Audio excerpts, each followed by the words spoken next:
Mu kaweefube w'okwagazisa abantu okuwa omusolo, abavunaanyizibwa ku kukungaanya omusolo mu disitulikiti y'e Wakiso basisinkanye abakulembeze n'abatuuze mu ggombolola y'e Wakiso mu Myoka okubanjulira ssente ezikungaanyiziddwa mu musolo gw'ennyumba omwaka gw'ebyensimbi oguwedde. Obuweereza omusolo gwe tuba tukungaanya gulina okuddamu abo bennyini abawadde omusolo ogwo. Era etteeka liragira nti bateeka okubaawo n'association w'obukulembeze obulondoola obuweereza bw'omusolo ogwo. Mu nsisinkano eno basoose kusomesebwa ku bikwata ku musolo guno ogumanyiddwa nga property tax n'engeri gye guteekeddwa okukozesebwamu. Omuntu asuubira okufuna emitwalo 2 buli mwezi, omusolo gwawa gwa 11,232 omwaka.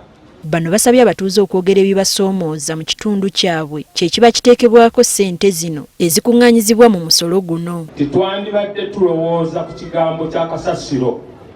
Luli baateesa nga bateeseemu emmotoka, ndowooza nti omuluka gwaffe eggombolola yaffe yonna kye kizibu kyerina. Tukonsidalinga amakubo agagatta ebyalo. Kati nga omuluka gw'Essongwe kumpi guli gatta ebyalo 4, waliwo 10 ligatta ebyalo kumpi nga 6. Naye nga sabukawunti ya mu Myoka bw'ogisitadinga obulungi, ezimu ku challenge zaffe zisinga okuba ez'amaanyi. Nze mu observation okusinziira ku Richard Kabaale atwala eby'emisolo e Wakiso, babadde basanga okusoomoozebwa mu kunnyonnyola abantu ku musolo guno.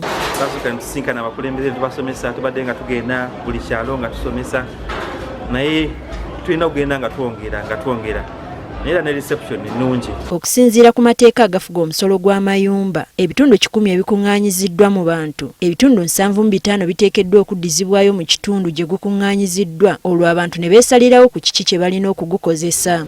Teddy Nakaliga, Agafeeyo ku Spark TV.